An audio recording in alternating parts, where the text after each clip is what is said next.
A paz seja convosco. Se não for o Senhor que esteve ao nosso lado, o inimigo em sua ira nos teria conduzido, nos consumido. Mas Deus nos livrou. Amém. Glória a Deus. Nos libertou como um pássaro. Louvamos a Deus por nosso segundo período. Tentamos comer o pão que o Felipe trouxe com a Raene, mas nós não demos conta. Vai ficar para sempre. Esse pão aí ele dava para multiplicar para 5.000 pessoas lá na... Imagina Jesus... Imagina quantos cestos... Aí, meu, era o Império Romano comendo inteiro.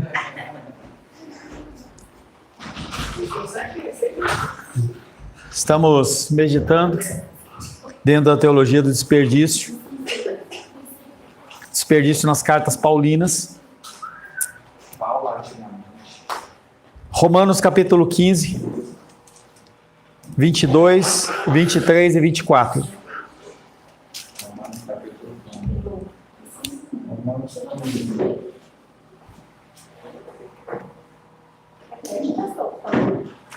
Romanos capítulo 15, versos 22 a 24.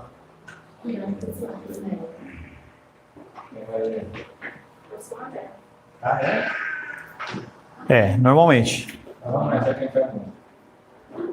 Esta foi a razão porque também muitas vezes me senti impedido de visitar, mas agora não tenho já campo de atividades nesta região e desejando há muito visitá-los. Essa foi a razão porque também muitas vezes me senti impedido de visitar-vos. Paulo investiu 12 anos na evangelização do leste do Império Romano. Começando na primeira viagem missionária, divulgou a mensagem de Cristo em Chipre e no sul da Ásia Menor. Na segunda viagem, levou o evangelho para a Macedônia, para a Caia, na Grécia. Na terceira viagem, constituiu uma igreja forte e grande em Éfeso. Quem era o pastor da igreja de Éfeso?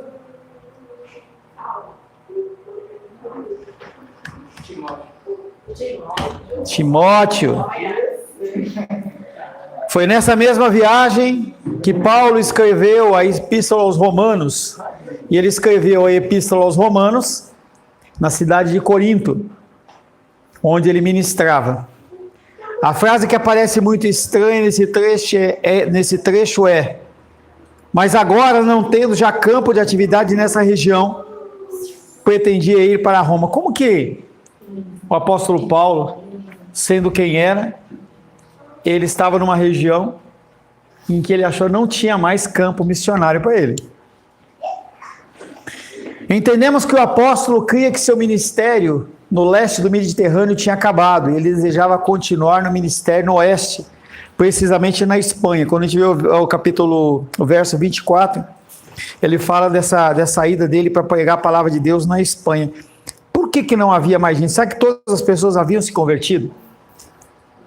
Sim ou não?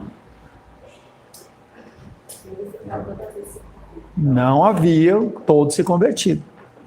Mas nós temos que entender que o Senhor, ele tem tempos destinados para cada um de nós fazermos cada um tipo de coisas.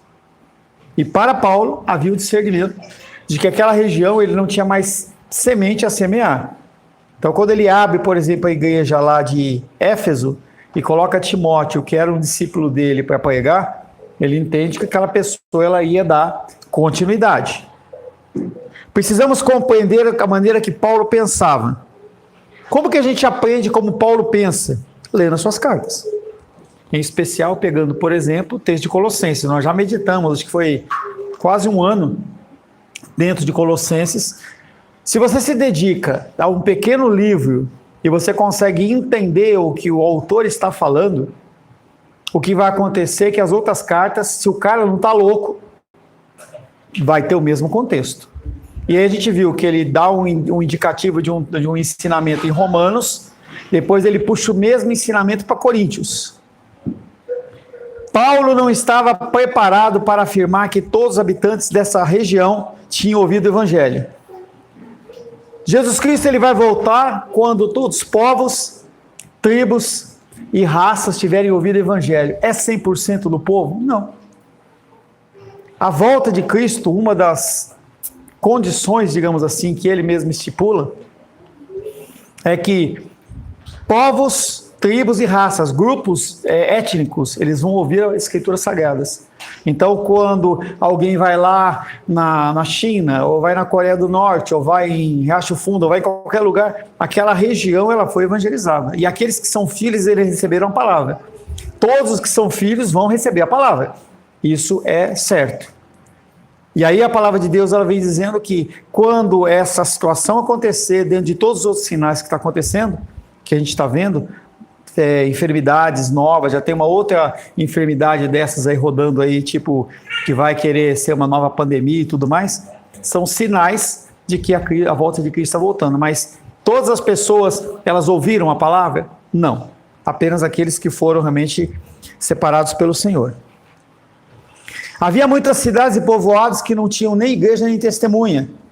O pensamento missionário de Paulo era que, enquanto houvesse igrejas evangelísticas fortes nas cidades como Jerusalém, Damasco, Antioquia, Tessalônica, Corinto e outras cidades menores, a evangelização da região toda ficava garantida, porque não é apenas uma premissa daquele que está pregando. A premissa também é daqueles que ouvem. Todos nós somos chamados a levar o evangelho. Então, tudo que você ouve neste altar, você tem a obrigação de levar para alguém. Através de um compartilhamento de link, uma mensagem, um vídeo, qualquer coisa, você pode fazer isso e tentar de alguma maneira alcançar vidas. Essa é a sua função diante do Senhor.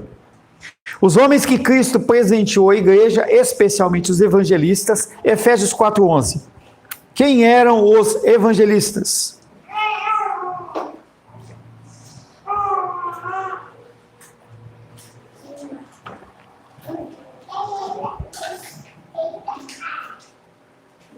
Pedro ou Ingrid,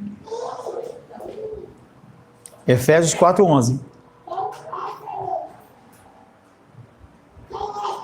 E ele mesmo concedeu uns para apóstolos, outros para profetas, outros para evangelistas e outros para pastores e mestres. Nós já meditamos esse versículo, em que ele vem falando de uma estrutura inicial da igreja primitiva, composta de apóstolos, profetas, evangelistas, pastores e mestres. Em que nós já falamos que apóstolo não existe mais. O profeta, ele muda a condição dele preditiva para uma condição predicativa, fala do passado. A figura de homens que eram evangelistas, que todos nós temos que ser evangelistas, mas essas pessoas, elas têm uma característica, um dom especial de alcançar multidões. E nós temos a figura dos pastores e mestres. Então, os homens que Cristo presenteou à igreja, especialmente os evangelistas, naqueles grandes centros de comércio, cultura e religião, espalhariam igrejas pela região para preencher todas as lacunas rapidamente. Volto a dizer, você está a dezenas de quilômetros da sua casa, você ouve a palavra de Deus, você tem a obrigação de compartilhar com as pessoas. Se você não faz isso, você está desperdiçando a sua vida. Seria desperdício para o apóstolo Paulo continuar plantando igrejas nessa área, já alcançada nas 3 viagens. Haviam pessoas capacitadas a isso. Hoje vemos pouco interesse em discutir o melhor uso do dinheiro e das capacidades especiais dos missionários. Pelo contrário, se preocupa-se pouco com os missionários. Não se envia missionários, não se sustenta, e os missionários eles são abandonados dentro do campo missionário a viver como eles quiserem. Havia um missionário no início do século XIX chamado Hudson Taylor. Ele idealizou a formação de uma missão no interior da China no século XIX, com 1.000 missionários espalhados estrategicamente nesse país. Então esse homem, Hudson Taylor, ele montou uma missão para evangelismo na China. E ele convocou 1.000 missionários. Ele olhou pelo mapa da China, buscou a direção de Deus em relação a onde deveria plantar aqueles homens. E aqueles homens, eles foram pessoas que foram estrategicamente colocados para proliferar o evangelho. No final de um tempo, haviam mais de 800.000 cristãos, ou seja, de 1.000 geraram 800 vezes mais. Por quê? Essas pessoas, elas compartilharam a palavra de Deus que elas ouviram. É maravilhoso constatar que desde que os missionários saíram da China, a igreja continuou crescendo, mesmo com perseguições. Então, aqueles mil missionários, não necessariamente eles continuaram lá, mas as pessoas que foram plantadas a partir do testemunho deles, eles continuaram evangelizando e trazendo a mensagem para outras pessoas. O evangelismo, ele não para, a menos que a gente feche a boca. A explicação para esse crescimento explosivo não foi inteligência, nem a decisão dos líderes missionários de entregarem às igrejas a responsabilidade de evangelizar 1 bilhão de chineses. Foi Deus, o Senhor da história, que determinou, por meio de muita perseguição e de evangelistas consagrados, proporcionar o crescimento de crentes, especialmente em igrejas não registradas no governo. Então, quem que levou aquele homem a fazer aquele tipo de decisão? O próprio Deus. E aí cabe você colocar isso. Então eu vejo que muitas vezes, dentro da nossa pequena igreja, alguns desejos eles emergem, eu falo para ir, e aí a pessoa simplesmente ela deixa para lá, cansa e continua tocando a vida dela, porque é mais cômodo. Você pregar o evangelho dá problema, cria confusão. Então, falei com o nosso querido e amado Moisés, tem 3 semanas, e ele olhou para mim e falou assim: pô, pastor, queria isso, queria aquilo, tal. Eu falei assim: faz o seguinte, vem tocar, fazer a abertura do louvor no domingo de manhã. Mas cadê aquela motivação? Isso vale para o Moisés, vale para o André, vale para o Nicolas, vale para o Felipe, vale para qualquer um de nós aqui. Cadê essa motivação de você fazer? Saudade de ver as fotinhas lá do Nicolas, lá, fiz evangelismo e tal. Cadê? É exatamente isso que ele está falando aqui. O crescimento da igreja, não no sentido de igreja cristã semente de vida, o crescimento da igreja, ela está na mão de vocês. Cadê os vídeos? Cadê os vídeos? Tanta empolgação, para um lado, para outro, filma, manda. Cadê? Todas essas coisas, elas são coisas que eu estou trazendo para você, não para acusar você, porque eu vou continuar fazendo o meu trabalho, vou continuar fazendo o que Deus tem comissionado a mim. Mas para que essas vidas elas sejam alcançadas, elas precisam que você se movimente.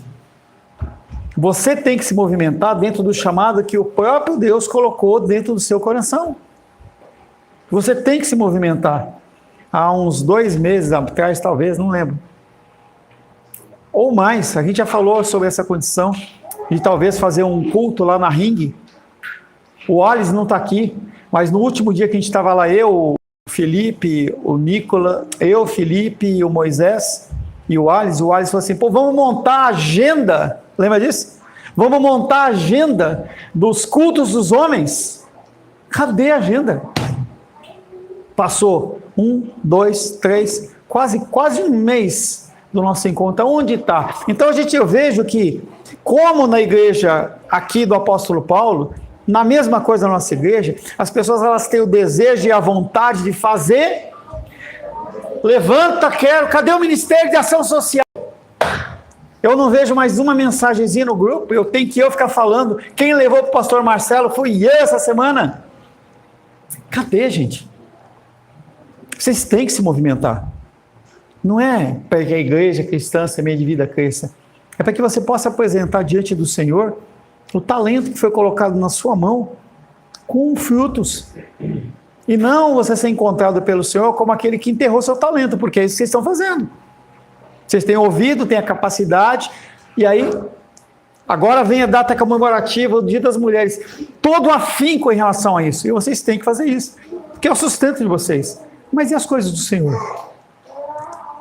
Hudson Taylor, ele deixa a terra dele, convoca 1000 missionários que tinham famílias, que tinham bens, que abandonam tudo para pregar o evangelho. Estimativas alcançam a cifra de 70 milhões de pessoas convertidas na China. Teria a igreja se expandido tão poderosamente se apenas os missionários tivessem pregado o evangelho naquela região? Não. Quantas pessoas podem ser alcançadas em Riacho Fundo? Quantas pessoas podem ser alcançadas em Santa Maria? Quantas pessoas? Quantas pessoas? Eu nunca me abstive de dizer para você que eu poderia te ajudar em alguma coisa, mas você não faz, não se incomoda. 1 Coríntios capítulo 3, versos de 10 a 17. 2 versículos cada um, por favor. 1 Coríntios capítulo 3, versos de 10 a 17.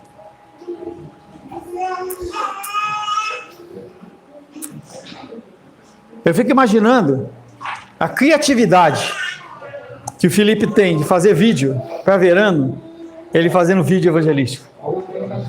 Eu fico imaginando que de 50 vídeos que ele faz para Verano, ele fizesse um, não é com o que a Aisla fez, com o Nicolas, nada disso. Ele fosse lá e ele fizesse alguma coisa lá no cenário dele e fizesse um videozinho daquele. E mesmo ele impulsionasse. Pessoal, vou impulsionar um videozinho.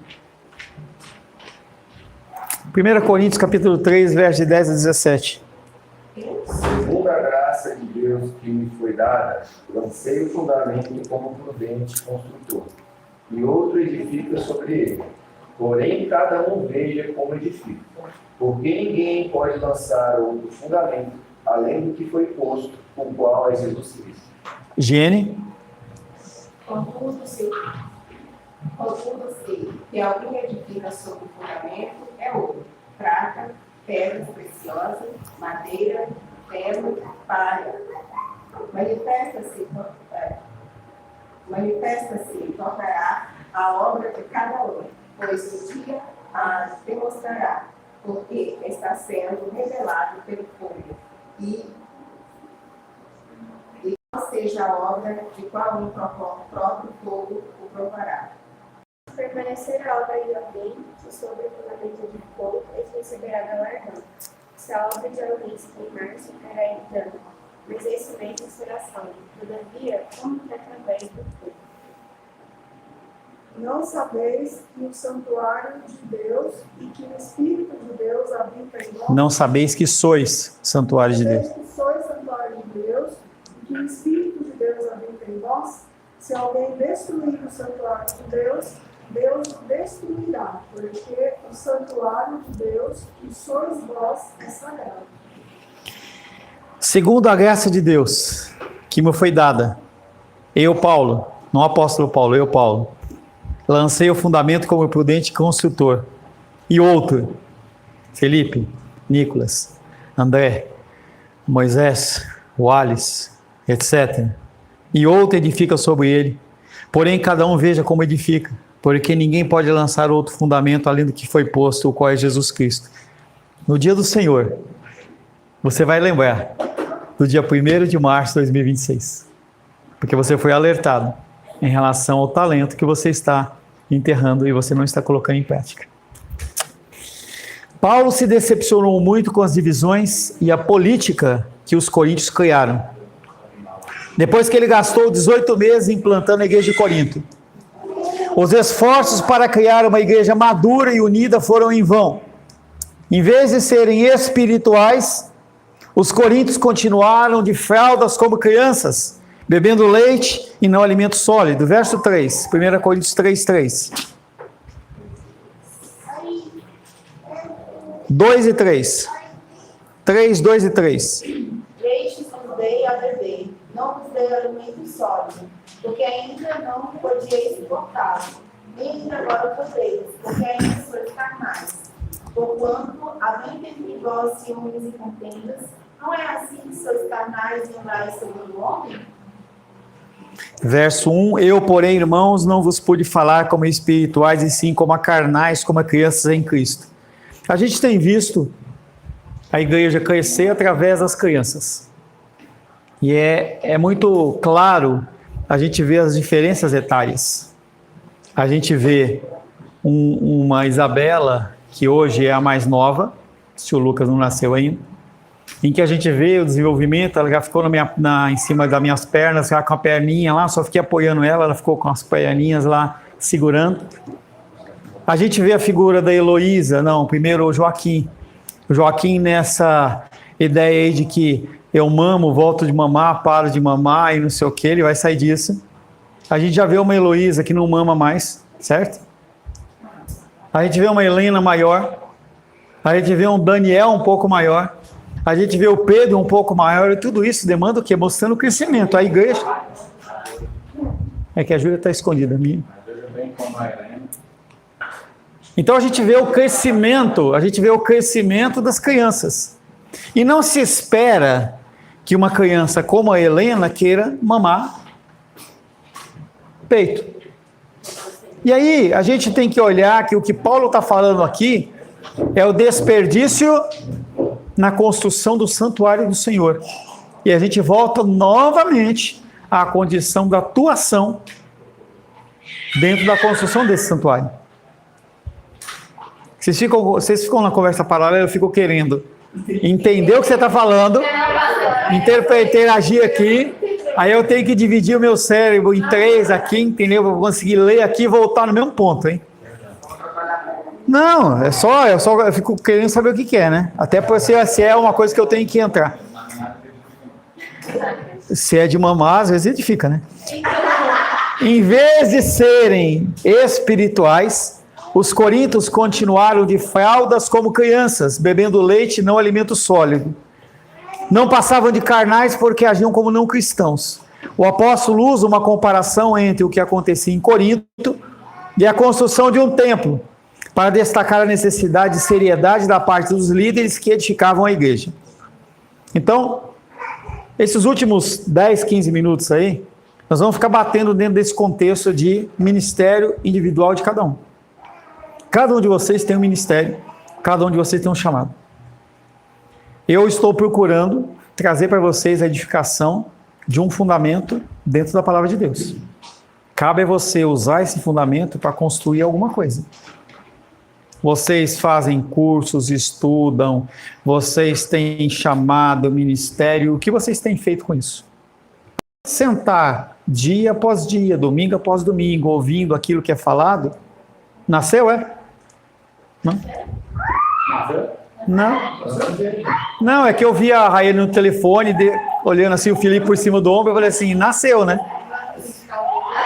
O apóstolo Paulo está chamando a atenção da igreja de Corinto em relação a uma edificação de um tabernáculo que seja digno do Senhor. E o Senhor, ele também, através de mim nessa manhã, ele está chamando a tua atenção para que você faça algo no sentido de construir o tabernáculo do Senhor. Não um tabernáculo de pedra, não é abrir uma igreja, mas o que você tem feito dentro do teu tempo, com o seu tempo.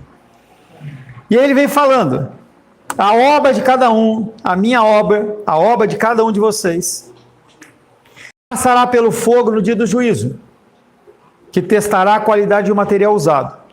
Se permanecer a obra do construtor, ele receberá galardão. Não estou falando de salvação, eu estou falando de qualidade de vida pós-morte, após a ressurreição de Cristo. Mas se não, sofrerá perda, mesmo sendo salvo. Se a permanência da obra que mostrará a qualidade de ouro, prata e pedras preciosas, ela vai permanecer.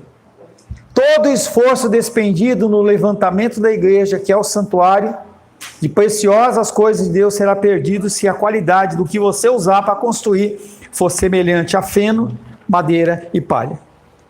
Cada um de vocês é um empresário. Exceto alguns como o Diene, que não é.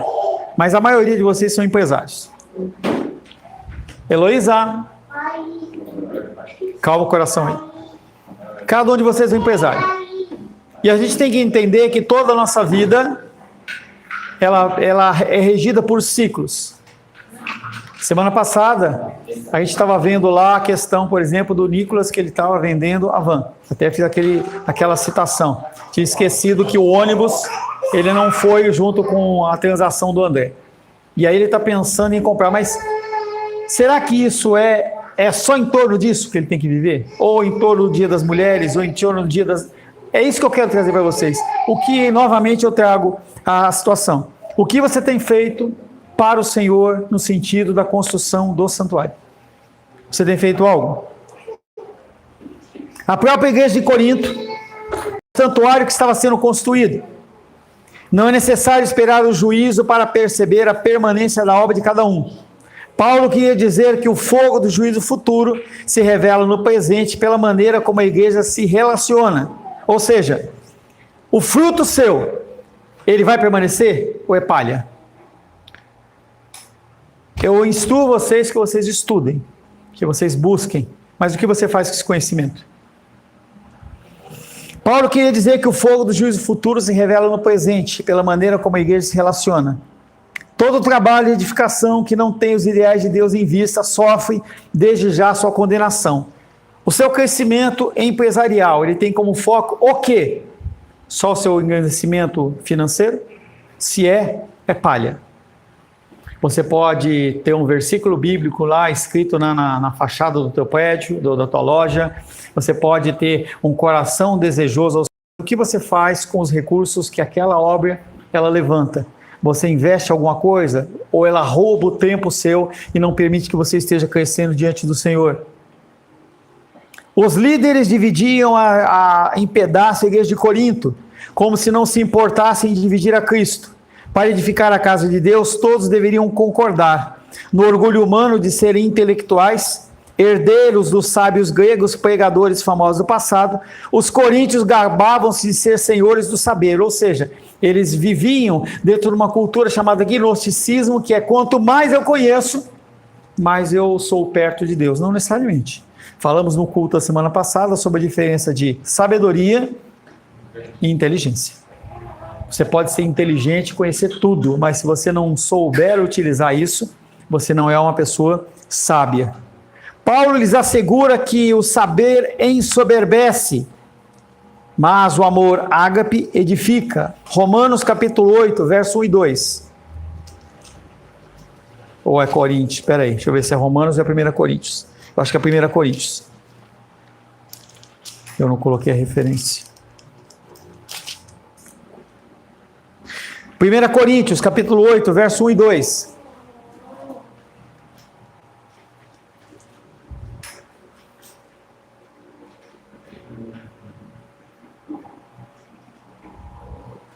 No que se refere às coisas sacrificadas a ídolos, reconhecendo que todos somos senhores do saber. O saber ensoberbece, mas o amor edifica. Sim. Se alguém julga saber alguma coisa com efeito, não aprendeu ainda como convém saber. Então aqueles homens dentro de Corinto, eles eram versados na palavra, conheciam a palavra e não sabiam usar com sabedoria.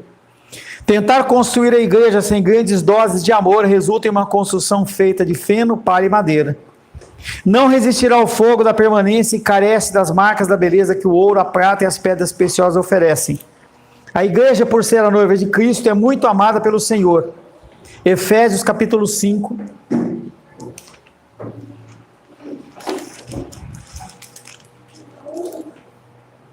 (25 a 27). Efésios capítulo 5, 25 a 27.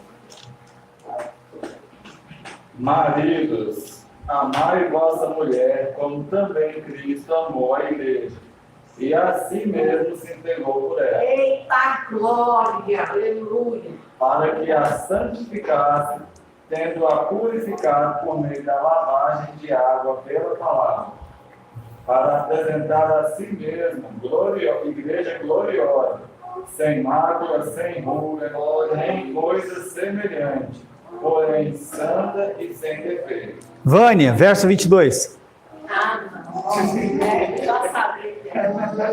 As mulheres, essa é para as mulheres, sejam submissas ao seu próprio marido. Sejam submissas ao seu próprio marido, como ao Senhor. Entendeu?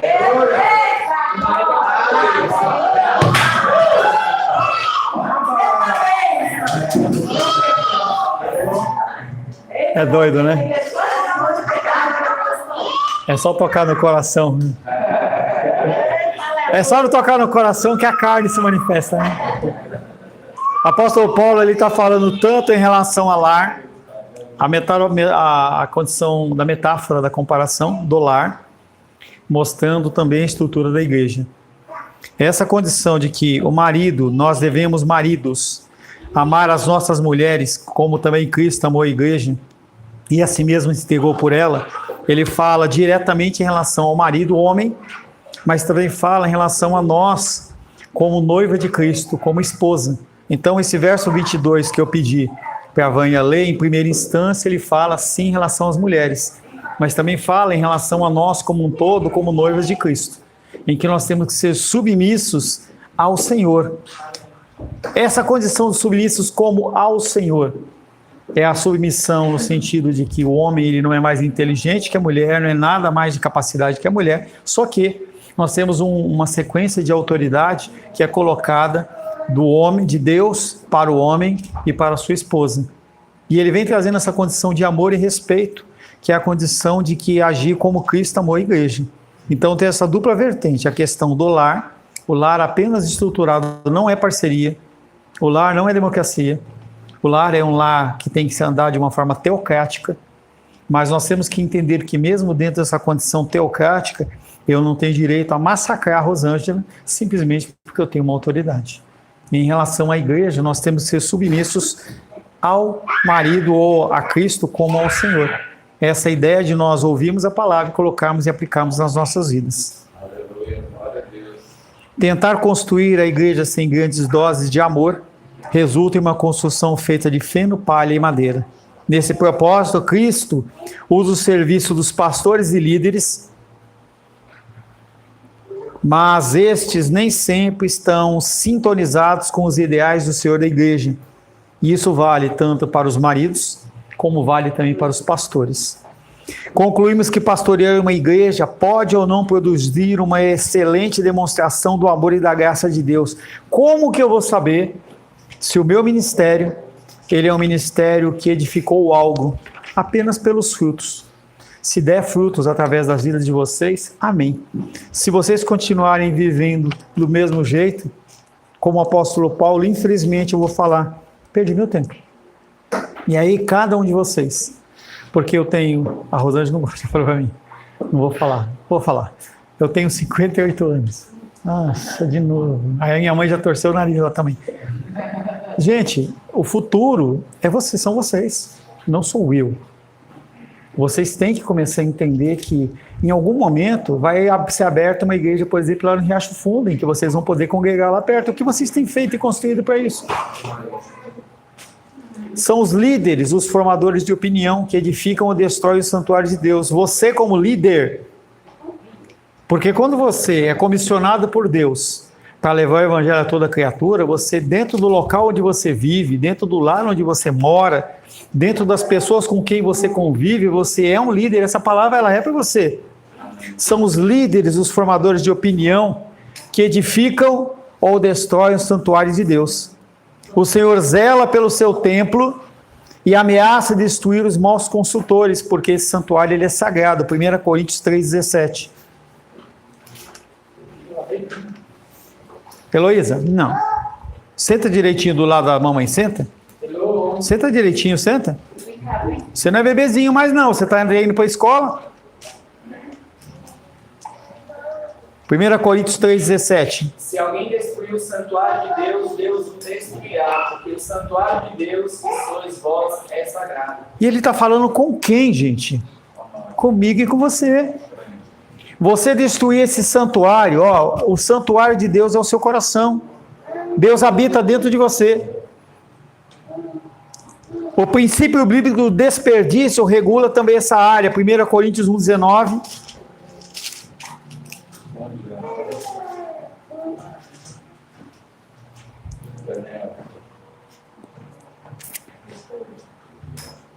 Pois está escrito: destruirei a sabedoria dos lábios e aniquilarei a inteligência dos instruídos. Isaías 29:14.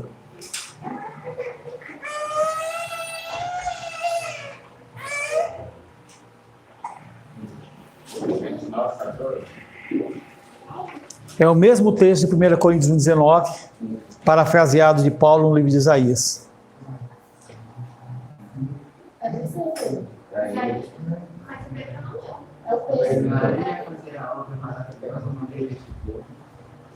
obra maravilhosa, é um portento, de maneira que a sabedoria dos seus sábios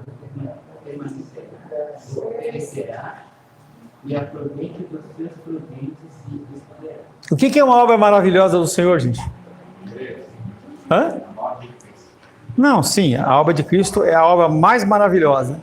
Mas o que é uma obra maravilhosa de Deus na minha vida e na sua vida? É alegria. Quando se fala em obra maravilhosa, é pancada, é convencimento, é arrependimento, é Deus arrochando para que você coloque o seu trem no trilho correto. Quando ele destruiu o Egito com todas as pragas, a palavra que é usada ali é a mesma palavra, maravilhosa. Então ele vem falando, eu faço maravilhas. Ele fala, dentro do ventre da minha mãe eu fui maravilhosamente formado. Não tem nada de maravilhoso, de bonito. Mas o Senhor está mostrando que essa condição de você não usar o teu tempo, os seus cuidados, os seus talentos para edificar o tabernáculo do Senhor, ele vai vir destruir. De novo, 19. Isaías 29, 14. Continuarei a fazer a obra maravilhosa no meio desse povo. Sim, obra maravilhosa e um portento, de maneira que a sabedoria dos sábios perecerá e a prudência dos prudentes se esconderá. Ele vai falando para você, que você acha que você vai continuar caminhando onde você quer, do jeito que você quer, ele fala, não vou deixar. E se eu tiver que destruir, eu destruo. Já falei para vocês, Deus me chamou a atenção para um tempo mais perto dele, dezembro, e eu venho tentando cada vez mais adequar essa condição. E eu trago para você, esse recado também é para você.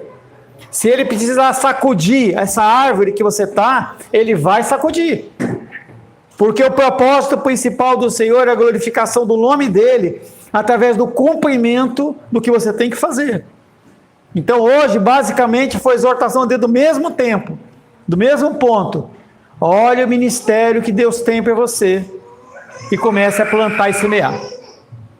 Senhor, em nome de Jesus, louvamos a Ti, porque o Senhor, Pai querido, tem nos abençoado, nos guardado, o Senhor tem nos instruído, o Senhor tem trazido a palavra do Senhor, Pai, para esse lugar, e muitas vezes, Pai, nós não ouvimos, fazemos ouvidos de mercador e deixamos as coisas passarem, como se nós tivéssemos todo o tempo do mundo. Peço a Ti, Pai querido, que sobre os Teus filhos e as Tuas filhas haja o arrependimento, haja mudança de coração, e que eles possam, Pai, em nome de Jesus, tomar o arado que o Senhor colocou na mão de cada um, e que cada um possa, Pai querido, dar continuidade ao trabalho designado pelo Senhor. Oro em nome de Jesus, amém. Graças ao nosso bom, querido e amado Deus.